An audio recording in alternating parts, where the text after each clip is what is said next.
자, 안녕하세요. 북소유 카페 여러분. 오늘은 이 중세 봉건 왕정의 발전 관련된 내용을 이제 할게요.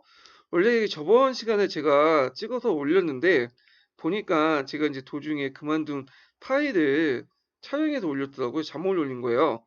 그래서 완성된 파일이 또 하나 있었는데 그걸 제가 그 중간에 끊어진 파일로 생각해가지고 실패한 파일로 생각해서 그냥 후리트를 갖다 버렸거든요. 근데 보니까 제가 그 예전에 첫 번째 찍다가 만 거에 올려져 있어가지고 어쩔 수 없이 이제 또 다시 촬영하게 된 거예요. 자, 그래서 그 점 좀 양해해 주시고요.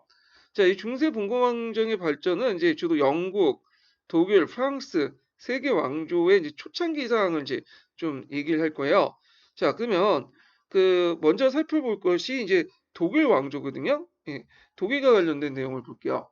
독일은 영국과 프랑스에 비해서 좀 중세사가 생소해.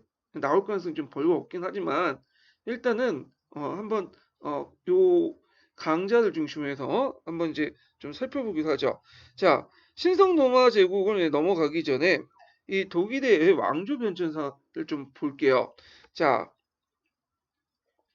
먼저 이 독일은 그 동프랑크 왕국이 있었죠. 동프랑크 왕국.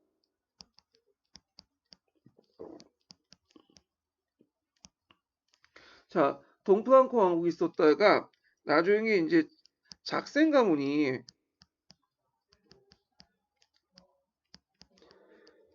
동프랑크 왕국 이어받아요. 요 작센 가문을 오토 왕조라고 하거든요. 예, 요때 이제 오토 1세가 황제 칭호를 받게 되죠. 그래서 얘네들 이제 뭐냐면 신성 로마 제국이라고 이제 황제 칭호를 받게 되는데, 자, 그리고 나서 이제 작센 왕조 다음에 그 다음 왕조가 살리에르 왕조예요.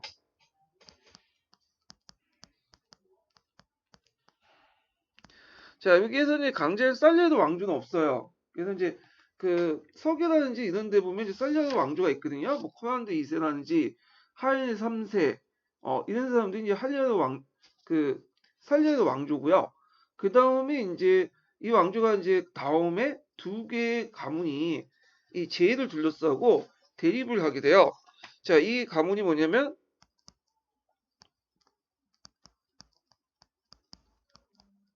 벨펠공가, 그 다음에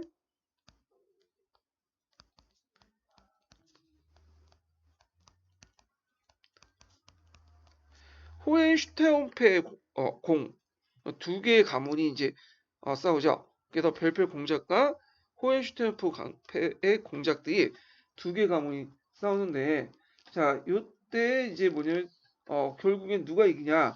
이때 이제 호헨슈테인파 가문이 이겨요. 호헨슈테인페 가문이. 그래갖고 이제 호헨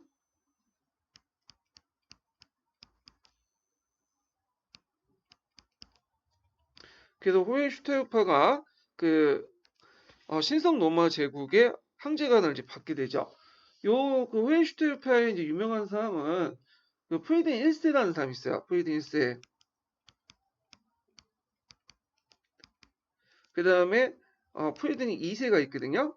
이 중간에 이제 벨르 가문이 잠깐 집권을 하긴 하지만 어, 이거는 잠깐 집권한 거고요. 그래서 프리든 1세 같은 경우에는 그 호헨슈테인페 왕조를 창건했고요. 바도바도샤라는 그 별칭을 갖고 있죠.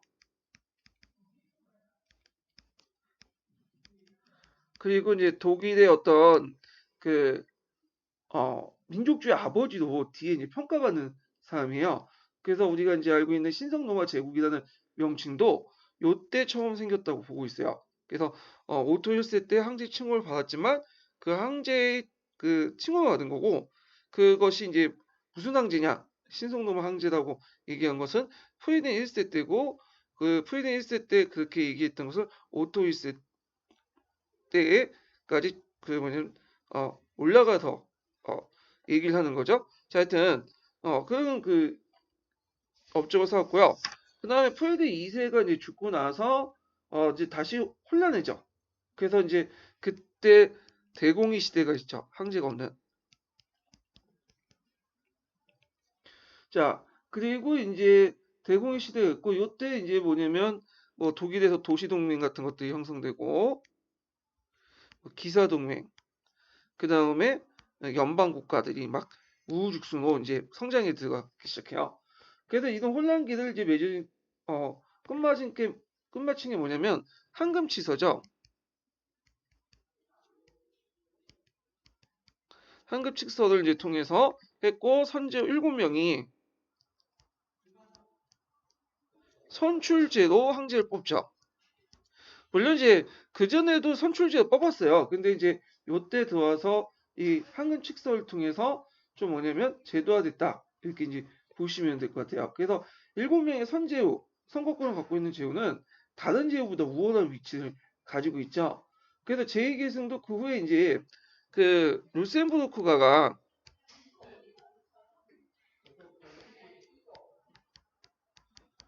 쭉 이어가다가 그 다음에 합스부르크가 넘어가요. 오스트리아에. 그래서 신성 로마 제국이 멸망할 때까지 오스트리아 합스부르크가 계속 이제 뭐냐면 황제 계승을 하게 되죠. 자, 이렇게 해서 이제 독일의 왕조 변천사를 좀 정리를 해봤어요. 동프랑크 왕부터 해서 합스부르크 가문까지. 물론 그 안에는 이제 지방 영주들, 영방 국가들이 더 있어요. 예, 그래서 이런 이제 흐름들을 한번 정리해봤고요. 그러면 관련된 내용을 이제 한번 강독을 해볼게요. 자, 신성 로마 제국과 오토 1세 부분을 보죠.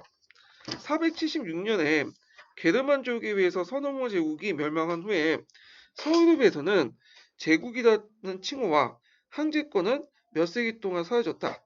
그러다가 이제 800년에 이제 우리가 알다시피 그 황제라는 칭호를 프랑크 왕국의 그 카우스가 이제 받게 되죠. 카우스가 소노마 황제로 이제 즉위하면서 소노마 제국은 명목상 부활했지만 카우스 사후 명목증이 또 제국마저 사라졌다. 다시 이제 황제란 칭호와 제국을 부활시킨 사람이 오토 1세야. 그 당시 헝가리에서 중심으로 마자르 족들이 쳐들어오죠. 그래서 이걸 격퇴하는 과정에서 오토 1세가 교황으로부터 황제관을 받게 돼요. 그래서 요 황제관을 이제 보통 신성 로마 황제라고 부르는데, 근데 아까 전에 얘기했지만 신성 로마 황제라는 그 명칭, 신성 로마라는 명칭은 뒤에 프리덴 1세 때부터 불려진 거고요.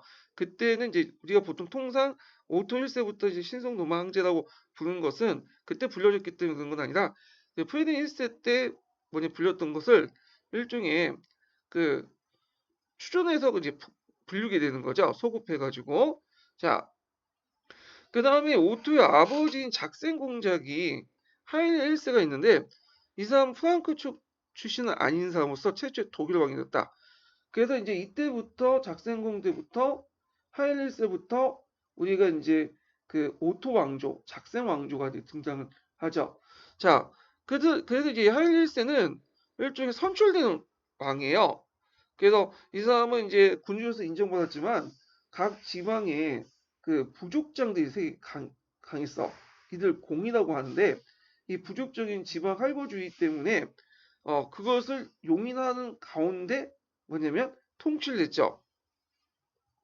자, 그래서 오토 아버지인 작센 공장 하일리스는 프랑크족이 출신이 아닌 사람으로 최초의 독일 왕이 되었다. 그는 통일군주로서 지위를 인정받았지만 지방자치를 허용할 수밖에 없었고 이 지방제후들 이들을 공이라고 불려요. 부족공이라고 하는 세력도 있는데, 자, 이 부족공들은 동프랑크 왕조가 쇠퇴하면서 그 주요 부족들을 중심으로 해갖고 과거의 독립적 지위를 회복을 했고 그 독립된 지위를 이제 회복하는 과정에서 부족공들이 그 당시 주요 부족들을 장악했죠. 그래서 이들은 대토지를 소유했고 군사적 지도자로서 그 밑에 있는 영민들의 영향을 미쳤고요. 그리고 왕령을 잠식하고 그 왕이 파견된 주백을 복종을 시켰어요. 그리고 교회로부터 보호권을 획득했고요. 그래서 동부 프랑크 말기에는 거의 왕 같은 존재였어요. 그 지역 내에서. 자, 그래서 이제 이런 그 부족 공세력들이 너무 컸기 때문에 그들의 지방 자치를 허용할 수밖에 없었던 거죠. 자, 아버지에 이어서 왕의 오토 1세는 강력한 왕권 수립을 원했는데, 자, 이를 위해서는 우선 지방 제후들, 그러니까 앞에 부족공 세력들을 제압해야만 했다. 그래서 그는 바바리안, 프랑켄, 슈바펜의 건자를 자신의 친족들로 심었고, 개별 공작력의 세습을 인정하길 거부하면서 지방 제후들 통합된 왕국의 신화도 간주했다. 그래서 통일왕국 정책을 이제 중앙집권 정책을 이제 펼쳤던 거죠. 자, 그리고 이제 그때 이탈리아 침입해 자신의 이탈리아 왕으로 선포함으로써 강력한 군주의 위상을 가시했고요.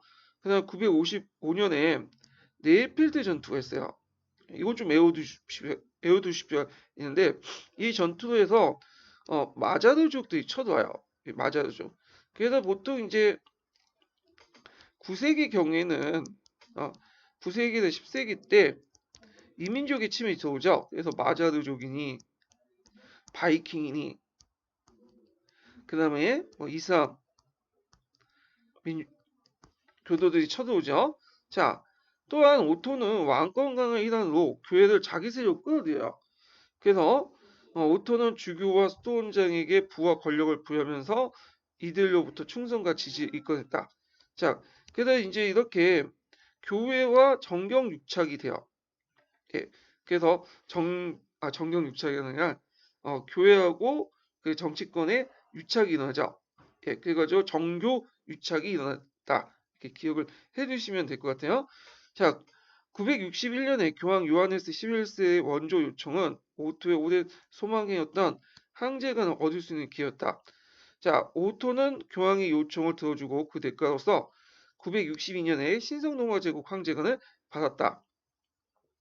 자, 오토는 교황령의 존재를 인정하는 대가로 어떤 교황이든 자신의 동의 없이 선출될 수 없다고 선언했다. 그 결과 한 세기 동안 오토와 그의 계승자는 그 권리를 이용해서 교황 선출에 막강한 영향력을 행사했다. 자, 이런 것이 이제 깨진 게 이제 11세기 때요. 그래서 이제 추기경 회의를 이제 통해서 교황이 선출되죠. 이건 뒤에 얘기할 텐데 콘콜라페라고 하는데, 자, 그 전까지는 교황이 황제가 교황을 지명해갖고 선출했다는 거. 자, 이런 것들 좀 기억을 해주시면 될 것 같아요. 자, 이로써 이제 오토 왕조의 황제들은 그들의 계승자들에게 로마 제국이란 꿈과 교황을 황제에게 예속시키는 정통을 유산을 남겨줬다. 근데 이제 문제는 그렇게 함으로써 이제 그 독일의 황제가 이탈리아 문제에 상당히 이제 관심을 갖게 돼요. 이탈리아 문제에 왜 관심을 갖게 되냐면 그 당시에 이제 그 황제는 겉은 세습지지만 그러니까 겉은 이렇게 세습제도 이렇게 운영을 하고 있지만 실질적으로는 이렇게 여러 군주들 중에 경합을 하면서 황제가 됐던 거야. 그래서 최종적으로 누구의 지지를 받아야 되냐면 교황으로부터 지지를 받아야 돼요. 그래서 만약에 교황으로부터 지지를 받지 못하면 어떻게 이렇게 이제 선택이 되지 못하겠죠. 그러다 보니까 어떻게든 황제를 선출하고 그리고 또 자신의 지위를 계속 유지하기 위해서는 교황의 지지가 필수적이었어요. 그 당시에는. 자, 그래갖고 이런 것들과 연결시켜서 같이 보시면 될 것 같아요.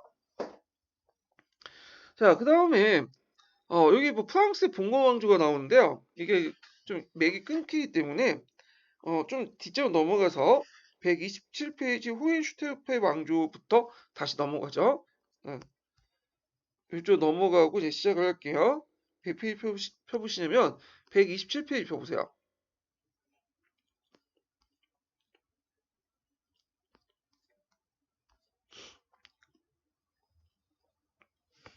자, 호헨슈테르페 왕조 보죠. 12, 13세기 때 프랑스와 잉글랜드 봉건 왕조는 중앙집권적 국가로 가는 초석을 놓았다. 자, 왕은 봉건 귀족들을 제압하거나 그들과 타협하면서 정치적 안정을 달성했다. 반면 독일은 이들과 다른 정치 행보를 걸었는데 그 원인은 이 오토 왕조 때부터 시시한 시절 때부터 시작된 이탈리아 정치의 간섭과 개입이었다. 자, 이탈리아 정치의 간섭을 한 이유를 아까 얘기했죠. 여러 경쟁자를 물리치고 황제가 되기 위해서는 누구의 지지를 받아야 돼요? 예, 교황의 지지를 받아야 돼. 그래서 교황을 자기 사람으로 세울 필요가 있어요. 그러다 보니까 이탈리아 문제에 더 관심을 갖게 되는 거야. 그래서 영국과 프랑스 같은 사람들은 프랑스 왕들은 주로 이제 점점 중앙 집권 국가를 이제 나가게 됐지만 이 독일 같은 경우에는 독일은 이게 자기 본국은 내버려둔 채 이탈리아 문제에다 신경 쓰다 보니까 중앙 집권을 잘 못해요. 작업을. 그래갖고 결국에는 이 연방 국가들이 이제 뭐냐면 이렇게 독일 나눠갖는 그런 형태가 되고 통일도 제일 늦었던 거죠. 자, 오토 왕제부터 시작된 이탈리아 정책은 당연히 교황과의 충돌을 불가피하게 만들었고 황제파와 교황파 간의 갈등과 전쟁은 독일뿐만 아니라 이탈리아 정치 안에서도 상당히 복잡하게 뭐냐면 연결되었다. 자, 그래가지고 이제 그 아까 살레노 왕조가 그 단절되고 나서 두 개 그 공가가 싸운다고 했죠. 그래갖고 벨페가고 그 다음에 호헨슈타인 가문이 싸운다고 했죠.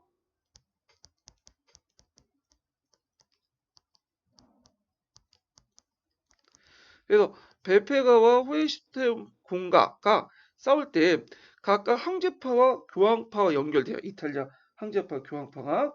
그래서 그 당시 이탈리아에선 또 황제를 지지한 파와 교황을 지지한 파가 서로 연결돼서 싸웠어. 그래서 교황파를 이제 그쪽에서는 겔프파라고 했고요. 황제파는 뭐라고 했냐면 길베리파라고 했어요. 그래서 겔프파를 지지했던 세력들은 그 당시 벨페 공가고 그 다음에 황제파를 지지했던 세력들이 그 호헨슈타인 공가예요.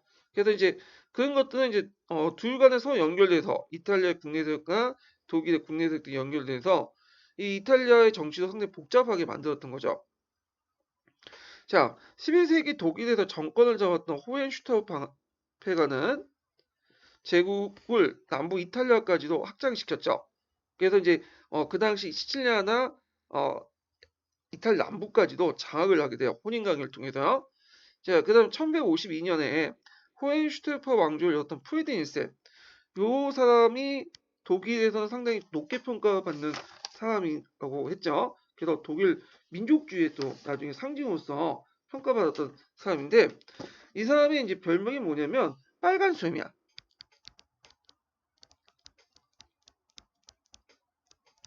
그래서 이제 바르바르샤라고 하거든요. 독일어로. 예. 그래서 이제 그 나중에 그 시틀러가 그 러시아를 칠 때 작전명이 바르바르샤였어요. 그 독일 민족의 어떤 영광을 드높기 위해서 그 이제 작전명을 지을 붙였는데 그것은 이제 그 바르바르샤는 말 자체가 프리드 1세를 의미하기 때문에 그래요. 그래서 이 사람은 이제 강력한 제국 영토를 구축하려고 상당히 노력했던 사람이고요. 그리고 혼인 관계를 통해서 부르곤드 왕국이라든지 롬바디아 지역에 자신의 어떤 세력을 확대시키려고 했던 사람이었죠. 자, 그리고 어 하여튼 그럼 이제 좀 보면요. 자, 그래서 프로딘 1세는 롬바디아 지방에 진출해서 황제권을 해보려고 했지만 오히려 라나노 지역에서 이제 뭐냐면 라네노 전투에서 롬바디아 도시 동맹이 패배를 하게 돼서 평화협정을 체결하죠. 하지만 이 프로딘 2세의 이탈리아 정책은 포기하지 않았고요. 중부 이탈리아 세력을 확장을 깼다. 마침내 그 콘스탄티노플 폴리스의 정복을 원하는 노르만 출신의 시칠리아 왕 그 월렴 2세가 동맹을 제안했고 동맹의 표시로 프리드의 아들 하이니 6세, 그러니까 나중에 6세가 된 사람이죠. 6세는 월렴 고모이자 후에 시칠리아 왕국의 상속자가 된 콘스탄스를 아내로 맞이했죠. 그래서 이때부터 이제 시칠리아와 남부 이탈리아 지역이 호헨슈타우페 왕조의 그 영지로 들어가게 돼요. 자, 그 다음에 이제 프레드 1세가 죽고 나서 등장한 사람이 그 하일리 6세예요.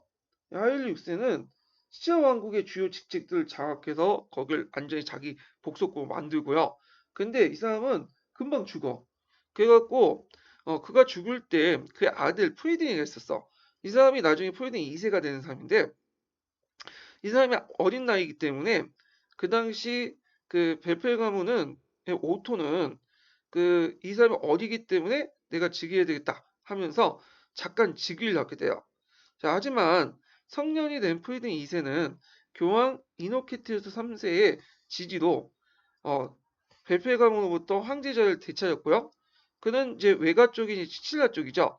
그래서 시칠리아 피를 이어받았고 38년 동안 제2기간 동안 독일 머물 정도로 그 9년 동안 독일에 머물 정도로 어디에만 관심이 있냐면 이탈리아 문제만 집중됐어요. 그래서 독일 정치는 대인에게 맡기고 그리고 제후들이 원하는 것은 기꺼이 도와줬다. 그게 이제 대표적인 1232년에 독일 제후의 이익을 위한 현장이에요. 예, 이거 좀 외워두세요. 그래서 지방 제후들은 에게 실질적으로 독립과 주권을 부여했다. 이걸 통해서.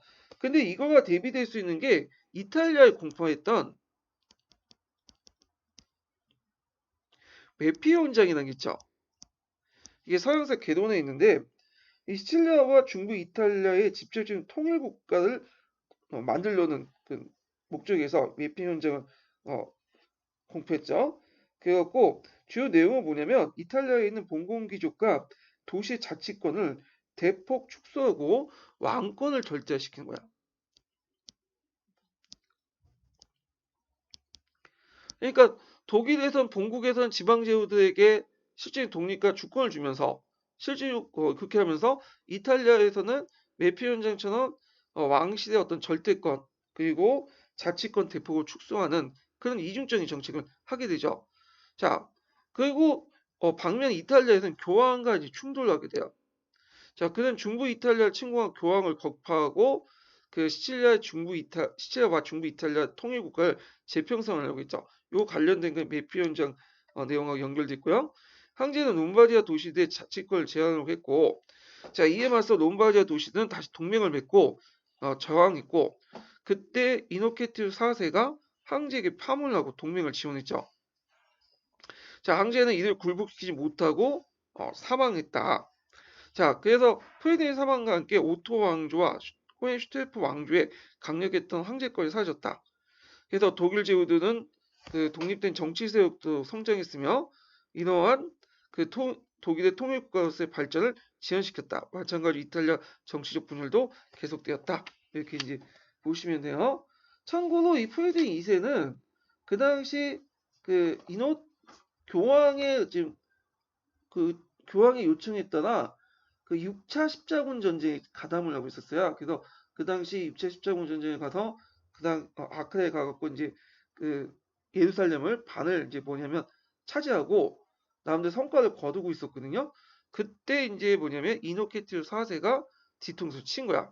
그래갖고 이 당시 그 황제를 파문시키고 그 당시 롬바디아 동맹을 도시를 지원해가지고 남이탈리아 쪽으로 이제 공격을 해오기 시작한 거죠. 중부 이탈리아 쪽으로. 그러다 보니까 이제 급히 돌아오는 과정에서 이제 그들과 싸우게 됐고요. 자, 그래서 그런 것들을 이제 같이 기억을 해두시면 될 것 같아요. 자, 그 다음에 어, 어디를 보냐면 이제 여기 독일까지 했고요. 프랑스를 보죠. 프랑스 몇 페이지 펴보시냐면 124페이지 펴보세요. 프랑스의 봉건 왕조를 좀 볼게요. 이게 좀 늦게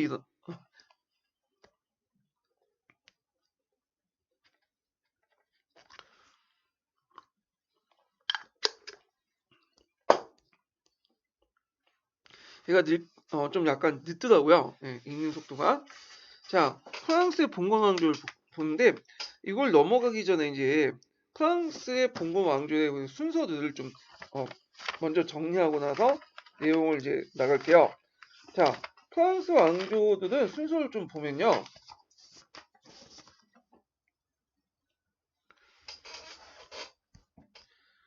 이거 지울게요. 예.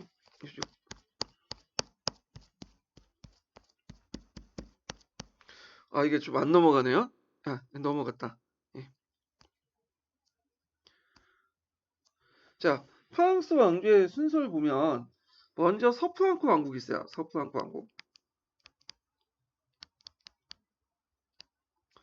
그 다음에 카페 왕조가 있죠. 카페 왕조는 예전에 시험 문제 나왔죠. 그래서 유국 카페에서 시작해서 샤드 4세까지. 그 다음에 이제 혈통이 끊겨서 반기였던 발러 왕조가 등장을 했고요. 이건 필립 6세에서 앙리 3세까지 되죠. 자, 그리고 그 부르브 왕조가 이제 지속이 되죠. 그리고 중간 사이 위그노 전쟁이 있었죠. 그래서 앙리 4세부터 그 샤드 10세까지 이렇게 해서 지속이 되죠. 예. 자, 그러면 일단은 이제 그 내용을 이제 볼게요. 자, 1000년에서 1300년 사이 프랑스와 잉글랜드 봉건 왕조는 중앙집권적 국가로 가는 제도적 장치와 이데올기를 만들었다. 그래서 왕권 강화를 위해서 프랑스와 잉글랜드 봉건 왕조들은 안정적 재정 수입원을 확보하고 국왕에게 충실한 관료 조직을 만들려고 노력했다. 자, 여기에서 이제 볼 수 있듯이 독일과 전혀 다른 방향으로 가죠. 독일의 황제들은 아까 얘기했처럼 독일 문제에는 관심이 없죠. 어디에 관심 있다고 했죠? 이탈리아 문제에만 관심 있어. 근데 요 영국과 프랑스 같은 경우에는 그 국내 문제에 관심이 있어서 중앙 집권 국가를 만들려고 했다라는 거죠. 그래서 이제 아까 그 제도 장치와 그다음 이데올기 이런 것들을 만들려고 했고, 요 이데올기는 왕권 신수설이 대표적인 거죠. 그리고 재정적인 어떤 수익원을 확보하려고 했고, 요 관료 조직도 만들려고 했다는 거죠. 자, 987년 카로스 왕조의 마지막 왕 루이 5세가 사망하자 전국의 봉건 귀족들과 고위 성직자들은 위그 카페를 새로운 왕으로 선출했어요. 자, 카페 왕조 다행히 왕자가 끊이지 않고 1328년까지 유지되었다. 자, 이게 이제 카페 왕조의 지속의 원인 중에 하나예요. 카페 왕조 지속의 원인 중에 하나. 그래서 카페 왕조가 왜 지속이 되냐? 이걸 이제 그 예전에 시험 문제 나왔는데, 일단은 뭐 첫 번째로는 정치적 안정을 바라는 교황의 지지.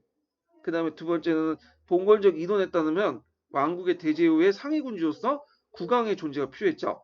근데 카페 왕조가 처음에는 그렇게 큰 제후들이 아니었어요. 중소제후들이었죠. 일드 프랑스, 파리를 중심한 조그만 지역을 통치했던 중소제후이기 때문에 그 중소제후들이기 때문에 프랑스에 있는 대제후들 입장을 때는 얘를 꼭두각시 세워놓고 왕이나 꼭두각시 세워놓고 자기는 실질 이득을 챙기는 게 낫겠다 해갖고 그 카페 왕조를 세웠던 거죠. 왕으로. 자, 그럼 두 번째 이유가 있고, 그리고 마지막으로 이제 왕위가 세습이 간행으로 인정했는데, 특히 이제 그 왕위 계승한 세제가 단죄없이 세습이 함으로써 이런 것들이 이제 뭐냐면 계속 왕위가 세습이 돼서 뭐냐면 카페 왕조가 지속이 있다는 거죠.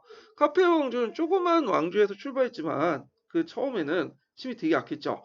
시간이 지나면서 결혼을 통해서 또는 여러 가지 영토 확장을 통해서 전쟁을 통해서 그 지역을 이제 조금씩 왕령으로 이렇게 복속해 들어가죠. 그래서 이 카페 왕조는 그 강에서 오래 살아나는 것이 아니라 오래 살아남았기 때문에 강해진 그 왕조 중에 대표적인 왕조예요. 자, 그러면 카페 왕조 또 계속 보죠. 카페 왕조의 초기 왕들은 왕권이 미약했다. 왕권은 왕의 직할령인 파리를 중심으로 한 일드 프랑스 지역이 이제 국한이 됐고요.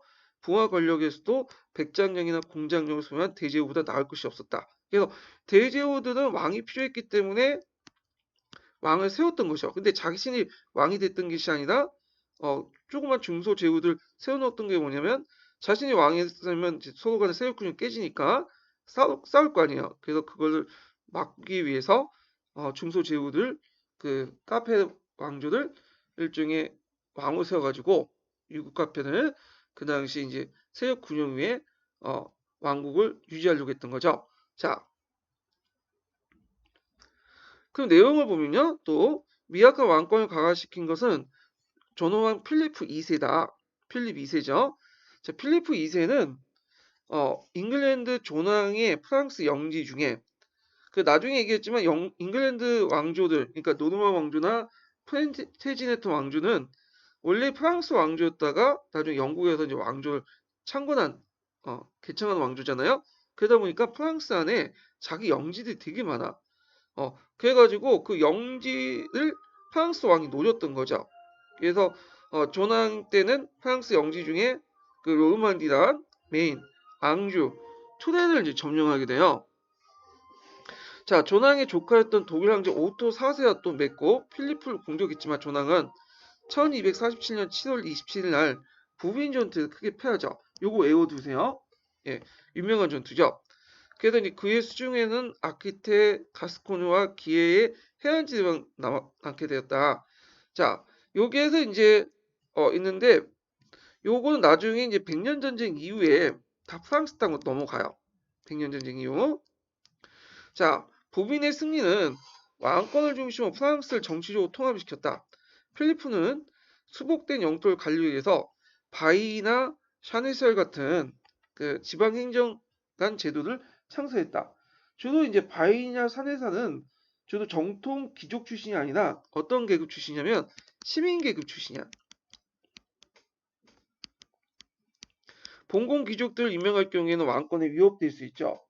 그래서 이들의 이제 주 역할은 이제 뭐냐면 관할 구역에서 왕권을 대항하고 사법이나 사법권 행사하거나 또는 국왕의 수입을 간장하는 그런 역할이에요. 사법이나 국왕의 수입을 간장하는 역할을 하고요. 그 다음에 적대적인 지역의 인접에 배치해서 소규모 전투도 수행해서 군사적 역할도 같이 수행한다. 이렇게 보시면 되죠. 그 다음에 이제 필리프 손자였던 누이 9세. 이 사람도 상당히 유명하죠. 성 누이라고 이제 불렸던 사람인데, 자, 이 사람은 왕권의 정의를 기독교와 윤리와 연결시켜서 자신의 통치 이념에 반영을 했어요. 그래서 상당히 국내적인 친송을 받았던 왕이에요. 자, 그 사람은 이제 보면요. 자, 누이 9세는 바이와 같은 지방행정관들 전행을 감독하기 위해서 그 당시 그 감찰관을 파견했고요. 감찰관들은 행정관 감독 위에 소송 사건도 처리했고, 그는 이제 시민들에게 상급병원에 소송할 수 있는 권리를 부여했고요. 파리에 고등법원을 설치했죠.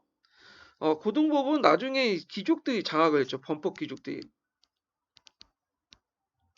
근데 초창기 때 만들어질 때는 나름대로 뭐냐면 왕권을 강화시켜주는 역할을 했어요.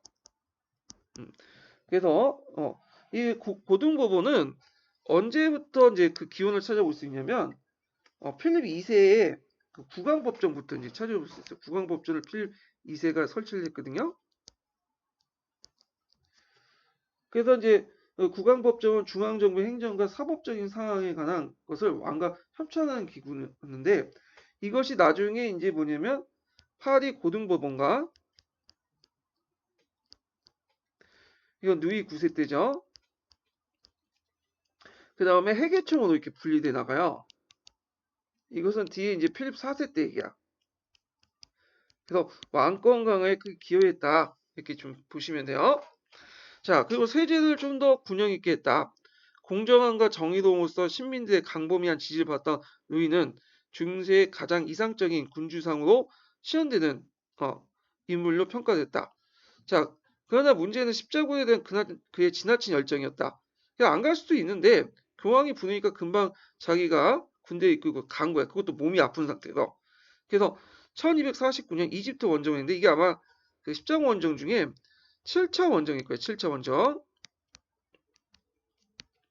왜 이집트를 공격했냐면 예루살렘을 공격을 하려면 그 예루살렘이 그 당시 아이브 왕조가 장악하고 있었거든요. 그러면 예루살렘을 치려면 그게 거기서 끝나는 게 아니라 후방으로부터 이집트로부터 지원군이 올 거 아니에요. 그래서 후방을 먼저 차단해 놓고 예루살렘으로 올라가는 게 나아요. 그러다 보니까 이제 아이브 왕조의 그 중심지인 이집트를 공격했던 거죠. 그래서 거기를 먼저 장악을 하고 나서 어, 예루살렘을 공격하려는 그런 계획을 세웠던 거예요.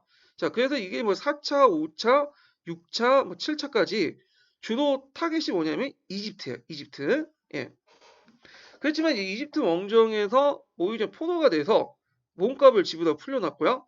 결국에는 이제 티니지 원정에 가서 이제 병사가 많았죠. 자, 그래서 이제 이렇게 해서 한번 이제 끝났고, 자, 필립 3세를 계승한 사람이 필립 4세요. 이 사람도 이제 필립 2세, 그 다음에 성 루이 9세와 함께 중앙 집권을 강화시켰는데요. 이 사람 왕권을 중심으로 한 중앙 집권 체제를 더 공고했다. 자, 우선 그 할아버지 때의 고등법원 있죠. 파리 고등법을 강화하고요. 그 다음에 아까쯤에 회계청, 여기 회계원이라고 되어 있네요. 회계원을 창설해서 재정 업무를 담당했고, 그 다음 왕실 자문기관이었던 왕실 평의회를 설치했어요.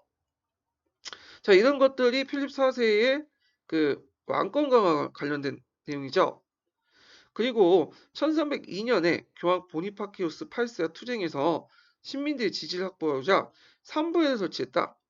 그래서 3부회는 성직자, 기조, 30무로 구성되었죠. 그래서 나중에는 왕권을 견제하는 역할을 했지만 초기에는 왕권의 지지세력으로서 왕권 강에 기여했다. 이렇게 보시면 되고요. 보니파키우스와 그 다음에 필립 4세 대립 가정은 뒤에 자세히 나와 있으니까 그때 좀 더 얘기를 할게요. 자, 그 다음에 잉글랜드 왕조 넘어가죠. 자, 잉글랜드는 이제 좀 보면 요것도 한번 정리할 필요가 있어요. 잉글랜드 왕조도. 예, 잠깐만요. 요걸 자, 잉글랜드 왕조를 한번 정리해 볼게요. 자, 잉글랜드 왕조는 앵글 색슨 칠왕조부터 시작하죠.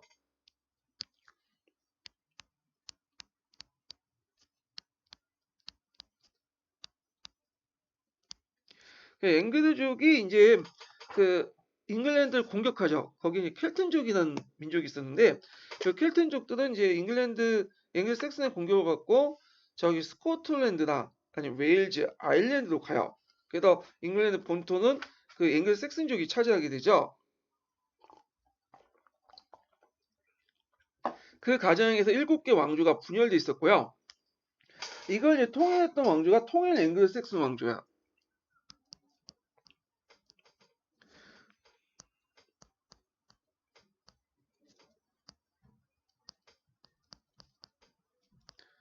그래서 이제 통일 대왕이 알프레드라는 사람이 있거든요. 알프레드 대왕. 그래서 그 후의 왕들은 대개보면 알프레드 대왕의 적자, 적자가 아니라도 적어도 후계자라고 생각하는 사람들이 왕이 됐어요. 자, 그래서 이제 있고 그러다가 이제 노르만 계통인 덴마크가 쳐들어오죠. 이 카누트가 이제 잠깐 앵글색슨과 앵글색슨 왕국과 그 다음에 덴마크 왕국의 통합 왕국이 결성이 돼요. 카노트라는 사람에서 그러다가 다시 앵글색스 왕국을 넘어가고요. 이때도 마찬가지로 알프레드 계통의 대왕이 이제 왕위가 되죠. 자, 그러다가 이제 또 왕위 계승권을 둘러싸고 싸워서 그 당시 그 노르만 왕조가 들어오게 되죠. 자, 노르만 왕조가 등장했다. 자, 노르만 왕조 때부터는 프랑스 계통의 왕조예요.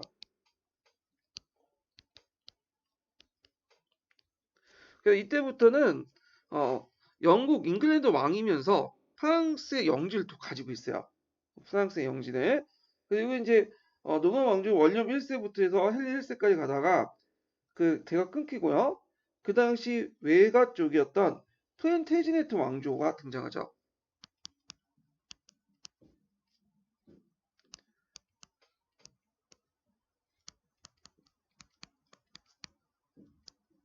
플랜테지네트 왕조 또는 앙주 왕조라고 하죠. 앙주.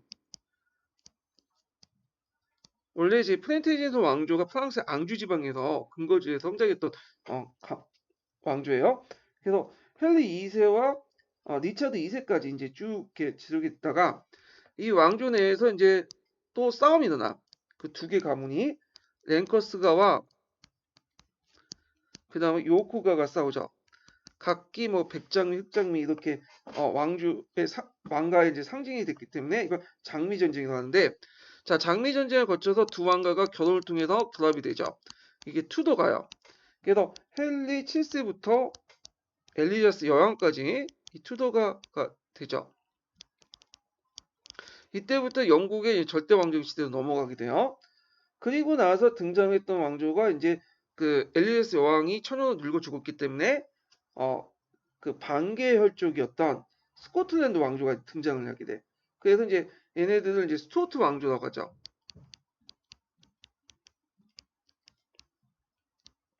자, 스투어트 왕조는 그 스코틀랜드 왕이면서 동시에 잉글랜드 왕이에요. 그러니까 두 개 왕국을 연합해서 통치를 했던 거야. 예. 자, 그리고 이 스투어트 왕조 때 우리가 알고 있는 이 명예혁명이라든지 청교도 혁명이라든지 이런 것들이 이제 나타나죠. 그리고 이제 이 스투어트 왕조는 곧바로 애뉴왕 때 끝나요. 그리고 나서 등장한 게 뭐냐면 독일 계통의 이제 왕조가 이제 등장해요.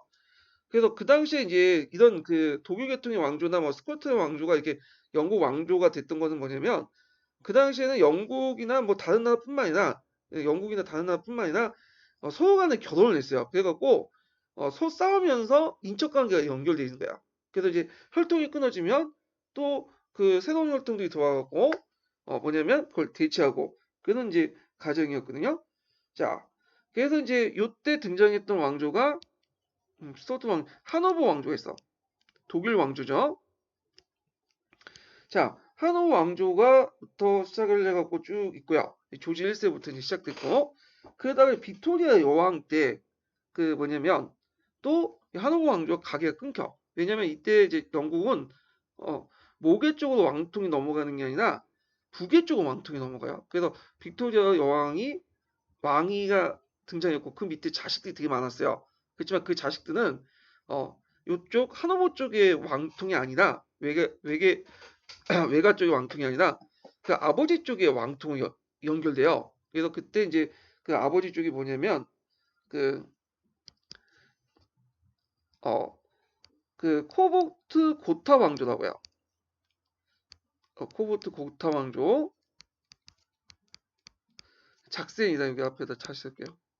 작센 쪽의 집안인데 작센 코보트 고타 왕조라고 하죠. 작센 코보트 고타 왕조라고 해요. 예. 그래서 이 작센 코보트 고타 왕조 쪽으로 넘어가죠. 그 빅토리아 여왕의 남편이죠. 그래서 이 작센 독일 쪽의 왕가죠. 그래서 이제 이렇게 넘어가고, 이게 이제 나중에 이름이 군쳐져. 왜냐면 이 고타라는 명칭이 1차 세계대전 때 독일 폭격기 이름이었어요. 그래서 그 당시에 이제 영국과 독일이 싸우다 보니까 영국 내 반독일 감정이 확산되고 있었거든요. 그러다 보니까 이제 그거 인정할 수 없다. 그래가지고 고타 왕조를 좀 이름을 고쳐야 되겠다. 그래가지고 이걸 이제 그 당시 별궁의 이름을 따서 윈조 왕조라고 바뀌게 되죠.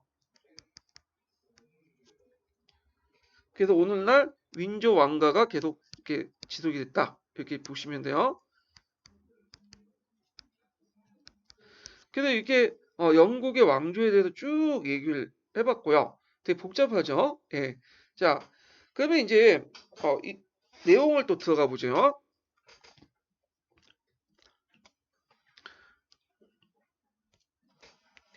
자, 잉글랜드 봉건 왕조 볼게요.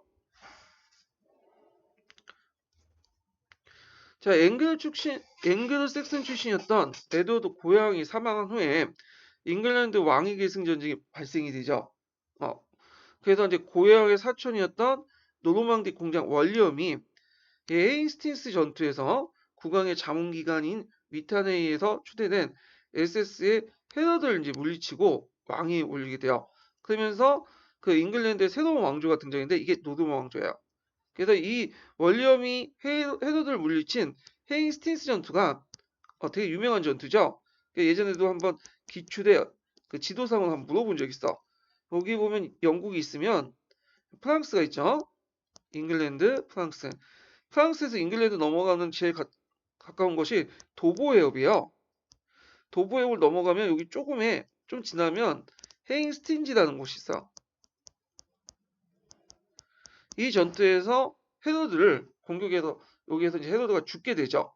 자, 그래서 노르만디 공작이었던 월리엄의 잉글랜드 왕이 된 사건은 이후 프랑스와 잉글랜드 간의 영토 분쟁이 불씨가 되었다. 왜냐하면 이제 노르만 왕조가 프랑스 제후였기 때문에 그 안에 또 영지들이 있죠. 프랑스 안에 영지들이. 그래서 이것이 영국과 프랑스 영토 분쟁이 됐던 원인이었죠. 자, 그 월리엄은 정복자로서 강력한 왕권을 행사했고 이때부터 영국에 대륙식 봉건제가 도입을 하게 돼요. 그래서 이 영국에 도입된 대륙식 봉건제를 이걸 중앙집권적 봉건제라고 하죠.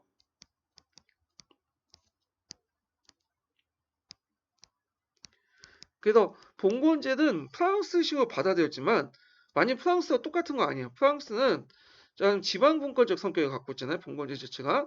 근데 이거는 중앙집권적 봉건제에서 왕권을 바탕으로 했던 봉건제야. 그럴 수밖에 없었던 게 뭐냐면 원리엄 같은 경우는 정복왕이에요. 강력한 군사력을 바탕으로 해서 이게 들어와서 봉건제를 일종의 행정 조직으로 이용했기 때문에 사용했는데 그러다 보니까 왕권 중심의 어떤 봉건제가 형성될 수밖에 없었어요. 자, 그래서 그 내용이 뒤에 이제 있는데 그건 좀 이따 읽어보고요. 자, 무력으로 저항하지 않는 섹슨족 지주들은 신하로 받아들이고 반항한 자들을 토진을 몰수해 자신의 병사들에게 분배됐다. 그리고 이 중앙집권적 봉건제를 볼 수 있는 그게 사례가 두 가지가 있는데 이럴 때 솔즈베리 선언을 또 있고 또 하나가 토지대장 돔주데이 북이라는 게 있어요. 그래서 1086년 전국의 배신들이란 건 뭐냐면 신하의 신하들이야. 그래서 예를 들어서 이제 왕이 있으면 그 밑에 제후가 있을 거 아니에요. 제후 밑에 뭐가 있겠어? 또 신하가 있겠죠. 왕 입장 볼 땐 제후는 신하죠. 근데 또 제후 밑에 또 신하가 있어. 그러니까 왕은 신하의 신하, 제후의 신하를 뭐라고 부르면 배신이라고 해요. 이건 뭐 중국의 황제를 입장 올 때 조선의 왕의 신하는 일종의 뭐가 됐어요? 배신이죠. 그래서 중국에서도 써요. 우리나라에서도요. 그런 표현은요. 자, 그래서 그 정규 배신들 소주배에서 서약을 시켰는데 국왕에 대한 충성서역을 시키고 그리고 배신의 주군에게 하는 것보다도 우선한다고 규정했다. 그러니까 제후하고 왕이 싸울 경우에는 제일 1회 충성 대상이 제후가 아니라 왕이라는 걸 이제 뭐냐면 명확히 한 거죠. 공공 계약을 통해서. 그다음에 행정과 조세를 목적으로 각 지역의 자원을 상세하게 조사해서 이를 토대로 토지 대장을 이제 편찬했는데 이게 이제 뭐 돔주대이북이죠. 이 돔주대이북은 상당히 세밀해. 그래서 그 안에는 그 당시 뭐 노예와 노예의 수, 소작인 수, 자유민의 수, 인적 사항과 함께 그 다음에 여러 가지 뭐 그 안에 뭐 돼지라든지 그냥 소라든지 말이라든지 그런 것까지 다 파악이 돼요.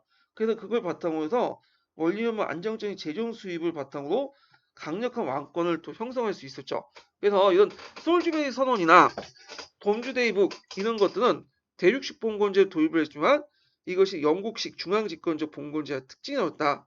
병영에서 받아들였다. 대륙식 봉건제를 이런 것들을 이제 기억을 해두시면 될 것 같아요. 자, 그리고 헨리 1세를 보죠. 헨리 1세. 자, 헨리 1세는 국왕의 직접 대리인을 위해 재판이 시행됐던 제도인 순회재판관을 전국으로 이제 파견해서 사법권을 강화시키고요. 그리고 왕실의 수익과 진출을 관리하기 위해서 재무관을 설치하고 주장관이었던 셀리프에게 연 이해 보고하도록 했다. 그래서 재정을 강화시켰다. 자, 이런 것들이 이제 그 헨리 1세의 중앙 집권화 정책이죠. 그리고 그렇게 중요한 사항은 아니지만 헨리 1세는 한번 또 어떻게 나올지 모르니까 헨리 1세 중앙 집권화 정책 관련된 내용을 좀 외워두시는 게 좋을 것 같아요. 자, 그 다음에 헨리 1세가 죽은 다음에 등장한 헨리 2세는 가문이 또 바뀌어 왕가가. 요때부터는 플란테지네트 왕조라고 하죠. 자, 이 헨리 2세는 아버지 앙주 백자로부터 상속을 받고 있는 아키테 공주 엘레노아와 결혼함으로써 프랑스 서부 해안의 대부분을 보유했다. 자, 이 엘레노아라는 사람이 예전에도 한번 카페 왕조 때도 한번 나온 적이 있어요. 엘레노아는 원래는 처음에 누구하고 결혼했냐면 누이 7세하고 결혼했어요. 누이 7세 프랑스 왕이었던. 그런데 이제 누이 7세하고 엘레노아 사이에 연속으로 딸만 2명 난 거예요. 그러니까 이제 아들이 없잖아. 아들이 있어야지 이게 뭐냐면 왕조가 유지될 수 있죠. 그러니까 이제 어떻게 됐어요? 엘레노아와 이혼을 해버린 거야. 이혼하고 새로운 여자를 받아들였어. 두 번째 부인. 근데 두 번째 부인에서 또 아들 못 낳고요. 세 번째 부인에서 결국에 아들 낳죠. 예. 자, 이런 이제 관계야. 그러면 이제 엘레노아라는 사람이 어떤 사람이었냐면 그 결혼 전에 그날 아키테 지역에 상속지를 받았어요. 중세시대 때는 여자도 상속지를 받을 수 있어요. 근데 이제 자기가 통치를 못하고 대개 그의 남편이 통치를 해요. 그러니까 이제 루이 7세 같은 경우에는 엘레노아의 상속지였던 이 아키테 지역을 통치권을 갖고 있다가 엘레노아 이혼하면서 통치권이 상실되죠. 그리고 이제 엘레노아가 누구하고 이제 재혼을 하냐면 앞에서 얘기한 헨리 2세와 재혼을 하게 돼요. 그러면서 그 아키테 지역의 그 통치권이 누구한테 넘어가는 거야? 헨리 2세에게 넘어가게 되죠.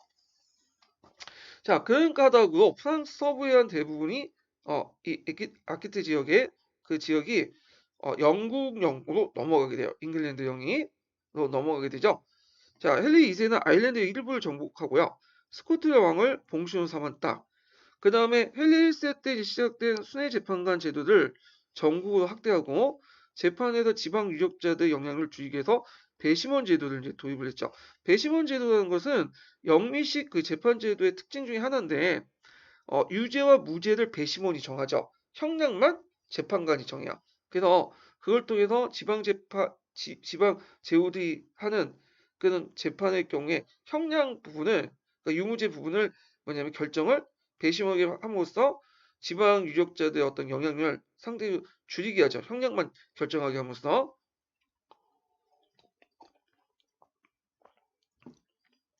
그다음 봉건 제후에 법정 판결에 불만이 있을 경우에는 왕립법정에서 상소할 수 있게 했다. 그래서 요 관련된 것은 사법권과 관련된 거야. 그래서 사법권을 봉건 기조부터 어디로 중앙으로 흡수 통합시키려고 했던 거죠. 그래서 그 과정을 이제 얘기하는 거고요. 그래서 배심원 제도를 도입을 하고 첫 번째로 그다음 왕립법전에 상소할 수 있는 권한을 줬고요. 그 다음에 또 여기에서 순회 재판을 또 전국적으로 확대시키고 이게 세 번째네요. 첫 번째, 두 번째, 세 번째 되겠네 순서대로 하면요. 그 다음에 또 하나가 뭐냐면 이게 마지막인데 영국의 보통법을 확립했다. 그래서 영국의 보통법이라는 건 뭐냐면 커먼 룰이라고 하는데 영국은 각각의마다 지방 간습법들이 있어요. 근데 순회 재판을 하면서 돌아다니면서 여러 그 간습법들 중에 많은 사람들이 공감할 수 있는 보편적 법을 만든 거죠. 판례를. 그래갖고 여러 판례 중에 그 중에 공통된 판례들 뽑아서 만든 것이 영국의 보통법이야. 그러니까 보편성이 상당히 높은 거죠. 보편적으로 적용될 수 있는. 그러니까 상식적으로 많은 사람들이 받아들일 수 있는 합리적 법이 영국의 보통법이야. 이 초속을 이 과정에서 만들어졌다는 거죠. 자, 또한 그는 클랜드 협정을 통해서 이거 외워두세요. 이게 예전에 기출에 나왔던 거죠. 공사는 기출에 나왔을 거야 아마 이게요. 그래서 이제 성직자들이 로마 교회에 호소하는 것을 제한하는 동시에 성직자 시민법전을 종속시켰다. 성직자들이 로마 교회에 호소하는 걸 제한하는 동시에 성직자들의 시민법정을 종속시켰다. 자, 이거는 클랜드 협정의 내용을 의미해요. 내용 쓰면 요거 쓰면 되겠죠. 그래서 그 당시에는 교회 재판이라는 게 있었어요. 교회에서 자체적으로 재판권을 가지고 있었는데 이 교회 재판권은 세속 문제에 대해서 재판하는 게 아니라 교회와 관련된 문제와 관련된 재판권을 가지고 있었던 거예요. 근데 사람들이 교회 재판이 좀 약간 간대하니까 되게 벌금형이 끝나거든요. 그러다 보니까 세속 재판을 받지 않고 왕실 재판을 받지 않고 교회 재판을 받아요. 예, 그런 경우가 많았고 그러다 보니까 이제 어떻게 되겠어요? 왕권 입장을 볼 때는 사법권 확대, 중앙집권적 어떤 사법권의 확대에 방해가 됐죠. 그래서 이 교회 재판권을 제한하기 위해서 이런 클레랜드 협정을 어 뭐냐면 매진 공포하게 된 거죠. 자, 하여튼 하지만 헨리 2세의 강압적인 통치는 귀족과 성직자 모두에게 저항을 불러일으켰고 한때 왕의 총신이었던 캔터베리 대주교였던 토마스 베케트와 조차도 왕과 절연했다. 자, 이 토마스 베케트는 원래 왕의 절친이었어요. 그래서 이 왕이 이제 그 교회를 장악하려고 그 당시 잉글랜드 제일 높은 그 교회 수장이 캔터베리 대주교였거든요. 그 수장으로 임명했던 거야. 근데 막상 이제 그 사람이 수장이 되니까 이게 자기가 사람을 만든다고 이제는 그 왕의 개인적인 친분보다는 교회 이해관계에 따라서 이제 움직이게 되죠. 그러니까 토마스 베케트 입장을 볼 때는 당연히 클랜드 협정에 대해서 반대를 하게 되죠. 그러니까 이제 왕의 그 측근들, 기사들이 그 사람을 죽여버린 거야. 그래서 왕이 뭐냐면 왕이 모의해갖고 죽인 건 아니지만 왕의 의중을 알고 토마스 베케트를 죽이게 되는데 오히려 이것이 역풍으로 일어나서 이제 뭐냐면 많은 공격을 받게 돼요. 결국에는 클랜드 협정은 곧바로 깨지게 되죠. 그래서 다시 교회 재판권을 더 예전으로 돌아가게 됐다. 이렇게 좀 기억을 해두시면 될 것 같아요. 자, 그 다음에 헨리 2세 후계자였던 리처드 1세와 존은 각각 십자군과 프랑스의 정비를 충원하기 위해서 새로운 세금을 부과함으로써 귀족들의 반감을 샀다. 특히 존왕은 프랑스 왕의 전쟁에 패배하면서 이게 무슨 전투라고 했죠? 예, 부빈 전투라고 했죠. 그래서 프랑스 영토를 상당히 상실하게 돼요. 자, 그리고 이제 봉건 귀족들은 성직자와 시민계급의 전폭적인 지지 바탕으로 무장 봉기를 일으키게 되고요. 그래서 존왕은 그 귀족들 요구사항이었던 대헌장을 마그나 카르타에 승인할 수밖에 없었다. 자, 대헌장의 핵심은 봉건 귀족의 정통적 권력 의무를 보장하고 왕권이 이들의 동의 없이는 간섭적 권리를 폐지하는 걸 막는 것이었다. 그래서 예전에도 시험 문제 나왔지만 이 대헌장은 처음에는 근대적 계약 문서는 아니에요. 이거는 봉건적 귀족들이 특권적 권리를 국왕에게 확인시켜주는 봉건적 계약 문서야. 그래서 상당히 좀 보수적인 성격을 띠고 있어요. 그렇지만 거기에 있는 자유민이라는 의미가 원래는 성직자 귀족의 의미였지만 나중에 시간이 지나면서 전 국민으로 확대 해석하면서 근대적 의미로 이제 바뀌게 된 거야. 그래서 영국 같은 경우에는 우리 같이 그러니까 성문 헌법이 없어요. 어, 그래서 성문헌법이 없고 헌법을 대체할 수 있는 게 뭐냐면 예전에 이제 그 헌장이라든지 예전부터 내려온 헌장, 그다음 판례, 갈래 이런 것들을 바탕으로 해서 재해석한 걸 바탕으로 해서 이제 헌법을 샀거든요. 그래서 헌법 역할을 하는 것이 뭐였냐면 그 대헌장이라든지 권리청원, 권리장정이야. 그래서 그것을 그때 그때마다 시대에 따라서 새롭게 해석함으로써 어떤 이제 헌법을 이제 어떤 역할을 하게 만들죠. 그래서 이런 측면에서 이제 대원장을 이해하시면 될 것 같아요. 그 다음에 왕 또한 법에 종속되어 천명한 사람이다. 앞에서 얘기한 것처럼 어, 왕권이 동의 없이 간섭적 권리를 폐지하는 것을 막는 거죠. 그러면서 왕 또한 법에 종속됨을 청명한 셈이다. 이렇게 이제 보시면 될 것 같아요. 그래서 그 관련된 내용이 이제 12조에 있어요. 영국 대헌장에. 간섭상 인정된 것 외에 가세 혹은 봉건 보조금은 국민의 공통된 합의, 즉 대회의에서 여기 대회에서는 나중에 의회가 되겠죠. 의회에서만 징수될 수 있다. 이런 것들이 있죠. 그래서 왕 또한 법에 종속된다. 입헌주의 정통을 확립했다. 이렇게 보시면 되죠. 그다음 자유인은 정당하고 합법적인 절차 없이 구속되거나 투옥되지 않는다는 조항은 이후 자유민이라는 개념이 영국의 모든 시민을 포함하게 됨으로써 더욱 중요한 의미를 갖겠다. 그래서 처음에는 자유민이라는 건 귀족과 누굴 의미하죠? 예, 성직자를 의미했는데 나중에는 모든 사람의 의미가 됨으로써 근대적 의미를 띠게 된 거죠. 대헌장의 어떤 조항들이. 자, 그 다음에 그 외에도 여기는 뭐 개인의 자유와 배심 제도의 보장 이런 내용도 더 추가되어 있어요. 헌정 내용은. 자, 헨리 2세가 연 프렌테제너트 왕주는 에드워드 1세 때 전성기를 그래요. 그 에드워드 1세는 그 앞에 이제 그 에드워드 1세 아버지가 헨리 3세라는 사람이 있었거든요. 이 사람이 되게 정치적으로 무능했어. 실종도 많이 했고. 그러다 보니까 그 당시 귀족의 대표였던 외척 집안이었던 프랑스 사람인데 프랑스 출신이었던 시몽드 몽프르라는 사람이 있어요. 그래서 이 시몽드 몽프르의 영도 안에 그 헨리 3세가 잡히게 돼요.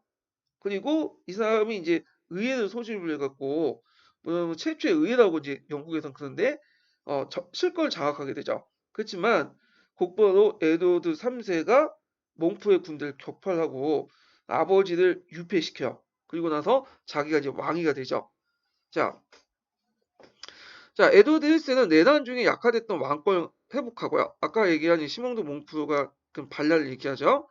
그리고 왕국의 행정을 전문화시켰죠. 그는 봉건적 세금과 함께 재산세와 간세도 최대한 징수했고 자신의 뜻에 복종하는 충복들 관리에 등용했으며 봉건 제후들을 강력히 통제했다. 자, 에드워드는 유능하고 강력한 통치자였지만 그의 고압적인 통치 방식은 결국 봉건 귀족들 반발을 불러일으켰어요. 그래서 1295년 에드워드 1세는 프랑스와의 전비를 마련하기 위해서 이들과 좀 타협할 필요가 있겠죠. 그래서 만든 것이 뭐냐면 자신의 모범의회라고 하는 걸 소집을 했죠. 그래서 이 모범의회 내용을 보면요. 성주 이상의 귀족과 소원자를 포함한 고위성직자의 각 주의 기사 2명과 자치도시에서 시민 2명을 자신의 의회에 소집했다. 그래서 여기 눈여겨보시면 알겠지만 귀족과 고위성직자 외에 기사와 하위 귀족들이죠.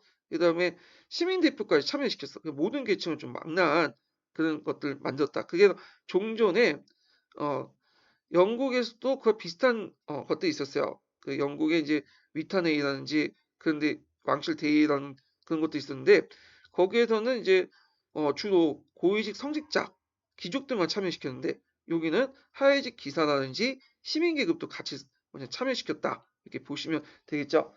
자, 이 모범위에 좀 기억을 해두시면 될 것 같고요.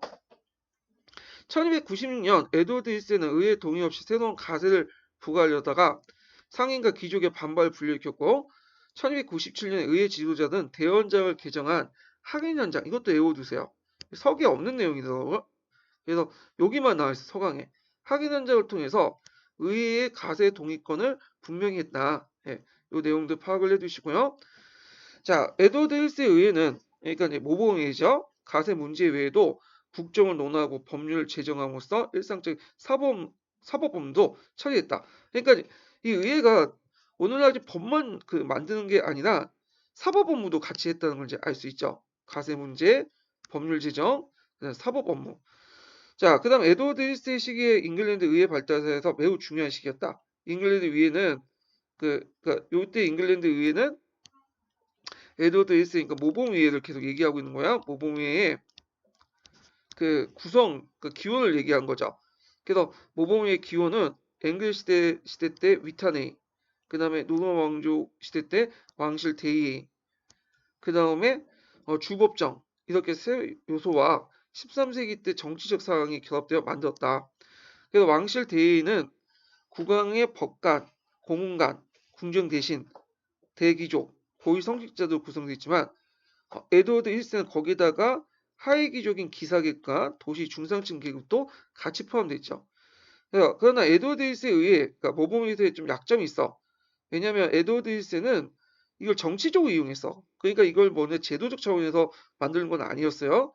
그러다 보니까 후대 왕들은 그 간행을 지속할 법적 의무가 부과되지 않은 거야. 그래서 이것은 나중에 에드워드 3세 때 그 당시 이제 상원이나 하원 제도가 만들어지면서 이게 일종의 어, 그 의회 제도가 확립되기 시작한 거야. 예. 그래서 요 내용들 파악을 해두시고요. 그럼 여기에서는 영국의 의회 제도의 이제 발전 과정을 좀 정리를 해볼게요. 자, 영국의 의회 제도 발전 과정에서 이제 볼게 이제 기원이 되는 게 대원장이죠. 1215년에 공판.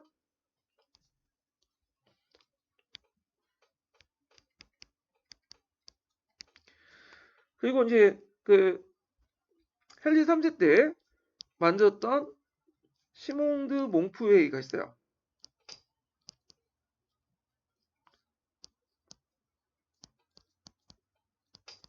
시몽드 몽프는 그 당시 그 헨리 3세 외척 집안이에요. 프랑스 계통의 사람인데, 자, 반란을 일으켰던 사람이죠.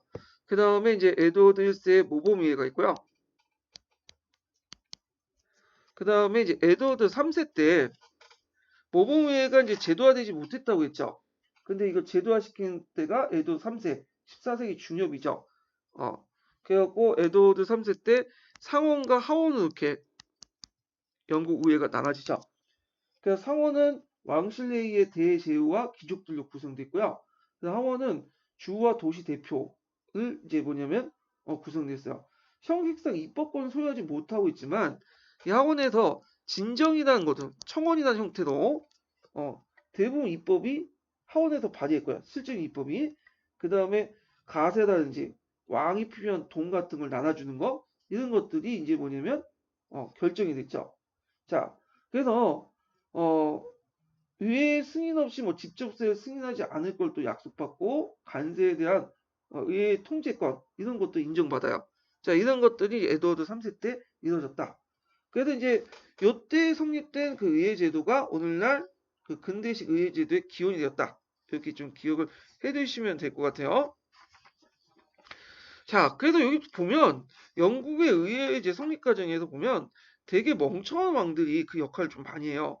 대원정도 그렇고 뭐 시몽드 몽프의 회의도 그렇고 물론 이제 에드워드 3세는 1세는 똑똑했지만 그 뒤에 이제 헨리 4세 같은 사람들은 그 유력한 귀족들의 힘이 너무 강해서 결국에 의회 권한을 강화시키는 방향으로 뭐냐면 어, 나가게 되죠.